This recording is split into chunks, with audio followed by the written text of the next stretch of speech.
नमस्कार दोस्तों। तीसरे भाग में आपका स्वागत है। पौड़ी नंबर 2 आज हम चर्चा करेंगे। हुक्मई होवन आकार, हुक्मे ना कही जाय, हुक्मी होवनी जिया, हुक्मी मिले बटियाई। यानी कि by his command bodies are created, his command not be described. अब इसको समझना। बाय हिज कमांड किसकी? नाम की, उस ओंकार की कमांड। अब कमांड कैसे देगी? जो ध्वनि है, जो एक नाद है ईश्वर का, वो कमांड कैसे देगा? वो स्वयं ही जब पूरा ये संसार की जब ये संसार हुआ, ये उसके बारे में पौड़ी है।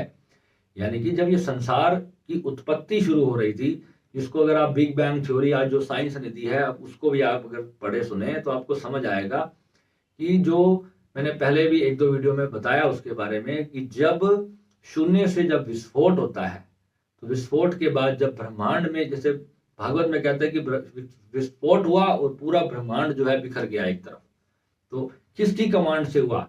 गुरबाणी कहती है कि बाय हिज कमांड, नाम के आदेश से उस ईश्वर ने जब जरा सा संकल्प लिया, उस कॉन्शियसनेस ने, उस सुप्रीम चेतना जो जानने, सुनने, महसूस करने में संभव थी, जो पूरे ब्रह्मांड में हर जगह विद्यमान है, जिसको कहा गया अनादि अनंत, जिसका कोई जन्म नहीं, जिसकी कोई मृत्यु नहीं, जो अजूनी सैभंग है, जो जून में नहीं आता, जो स्टार्टिंग में मैंने बताया, जो किसी शरीर में नहीं आता, जो निर्भव है, जो निर्वैर है, वो कॉन्शियसनेस, उसके आदेश से जो है बॉडीज आर क्रिएटेड। बॉडीज यानी कि यहां पर जो बताया गया कि हुक्मे होवन जिए, हुक्मे मिले बटियाई, हुक्मनी होवन आकार, यानी आकार को यहां पर इंग्लिश में थोड़ा एक्सप्लेन किया गया कि आकार हो गए, यानी कि निराकार जो है, हमारी भागवत में कहते हैं निराकार साकार हो गए।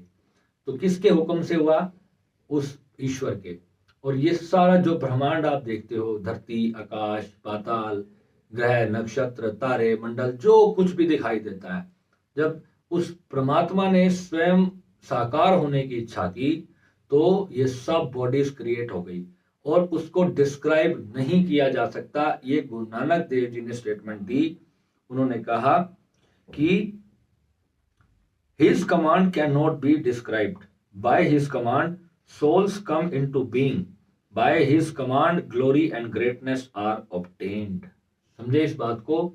यानी कि जो सोल्स हैं, जो चेतनाएं हैं, वो बीइंग में आ गई जब अचानक से एक संसार एक क्षण में रचित हो गया।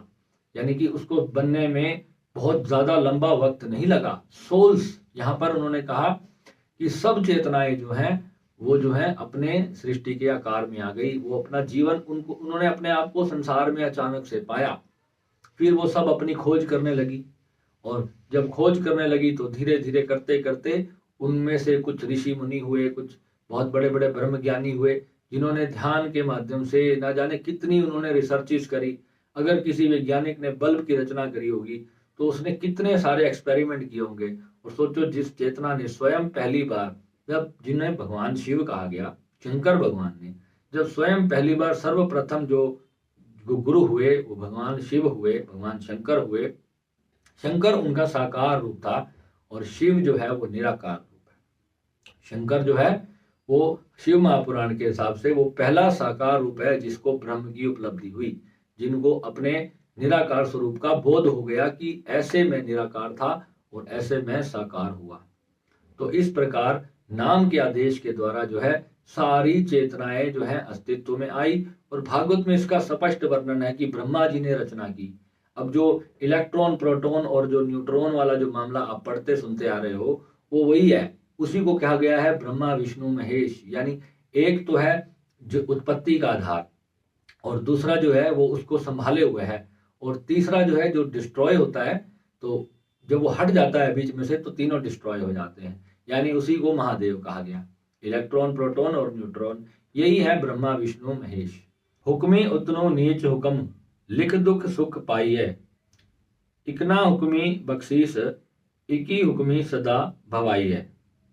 Bye his command some are high and some are low, by his written command pain and pleasure are obtained.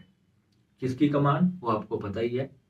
क्या ऑब्टेन हुआ, जो सोल्स पैदा हुई, जो सोल्स जो हैं, जो जो निराकार में से ही जिन्होंने जो चेतनाएं जो साकार हो गई, उनको क्या अनुभव हुआ, कुछ की वाइब्रेशंस जो थी वो बहुत हाई थी और कुछ की जो थी बहुत कम थी। यानी कि उनको जो दुख सुख मिले, जो उन्होंने अपने पाए इस संसार में, तो उनको पता चला इस संसार में जो है दुख भी मिल रहा है, सुख भी मिल रहा है। कोई भूख से मर गया, किसी ने ज्यादा भोजन कर लिया तो मर गया, जैसा भागवत में आता है और हमारे शिव महापुराण में इसका जो वर्णन आता है, कुछ वेदों में आता है। तो मैं आपको पूरा एक निचोड़ सार बताना चाह रहा हूँ।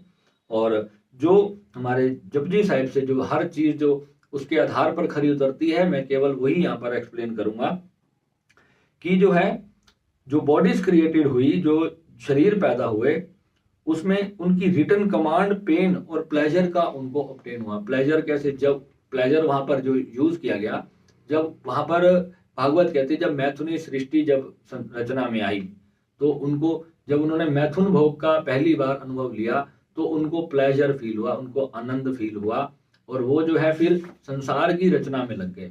इससे पहले जब सृष्टि पैदा हुई वो मैथुन से पैदा नहीं हुई। पहले जो सृष्टि पैदा हुई वो ईश्वर के केवल एक संकल्प से पैदा हुई।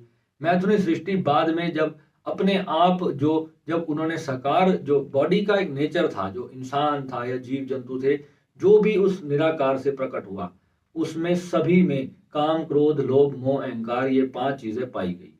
उन्होंने फिर उसी आधार पे जो है सुख दुख भोगे, उनको सुख भी मिले संसार के और उनको दुख भी मिले। अपने किसी कर्मों के आधार पर नहीं था, वो नेचुरल था। जैसे अगर एक पेड़ उगा, तो पेड़ जब उगा अस्तित्व में आया, तो उसको जब जल की वर्षा होने लगी तो बड़ा होने लगा, उसको धूप मिलने लगी, उसको पानी मिलने लगा तो बड़ा होने लगा, उस पर फल आने लगे, वो नेचर अपने आप खिलता चला गया। यही बिग बैंग थ्योरी ने बताया कि ये ईश्वर की सारी क्वालिटीज थी, उस ब्रह्मांड की, उस नेचर की। और यहाँ पर जब हम साइंस की बात करते हैं तो हम वहां पर ज्ञान ठोक देते हैं, जहाँ अध्यात्म की बात आती है वहां फिर भक्ति भाव से उसको देखा जाता है। हुक्मे अंदरी सबु को बाहरी हुक्म ना कोई, नानक हुक्मे जे बुझे ता हुक्म कहे ना कोई। Everyone is subject to his command. No one is beyond his command. Nanak, one who understands his command does not speak in ego. ये बहुत ही प्यारी चौपाई है अगर आप इसको बड़े ध्यान से समझें। Everyone is under his command, यानी कि जो भी जब जो अस्तित्व बन के पूरा हमारे संरक्षण में आ गया, हमारे सामने जो है अस्तित्व रचना हो गई, तो जो है सभी जो थे उसकी कमांड में चलने लगे और आज तक चल रहे हैं। जितने भी लाख साल पहले ये हुआ होगा, जब भी जो बिग बैंग थ्योरी कहते हैं कि इसको करोड़ों साल हो गए, जितने भी साल हुए, भागवत और वेद इसको कहते हैं कि कई बार सृष्टि जन्मी और कई बार सृष्टि जो है विध्वंस हो गई। प्रलय काल में सब कुछ विलीन हो गया, सब कुछ शून्य में वापस चला गया और फिर पैदा हुआ। और स्वास्तिक का जो हम निशान देखते हैं, स्वास्तिक 4 युगों का प्रतीक है। और वेद कहते हैं कि जो 4 युग हैं वो अपने अपने समय के, उनका समय होता है और एक ऑटोमेटिक एक सृष्टि जो है अपने आप ही पैदा हो जाती है और अपने आप ही समाप्त हो जाती है। और हमारा जन्म होता रहता है, मरते रहते हैं, जन्म होता रहता है, मरते रहते हैं। कौन? वो शब्द, वो चेतना जो हम हैं, जो वो परम कॉन्शियसनेस, जो उसके हम उस महासागर की हम बूंद हैं, हम एक छोटी सी बूंद है, उस परमात्मा के अंश हैं। इसलिए उसी को जो है हमें प्रणाम करना है, उसी के साथ झुकना है, उसी के आगे हमें माथा टेकना है और उसी में हमें अपने सर्वस्व को समा देना है, उसी के चरणों में सदा सदा के लिए लीन हो जाना है।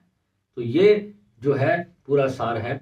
अभी तक जितना आपने समझा, आई होप आपको बहुत अच्छा समझ आ रहा होगा और आगे फिर बढ़ते हैं अगले पार्ट में। नमः शिवाय।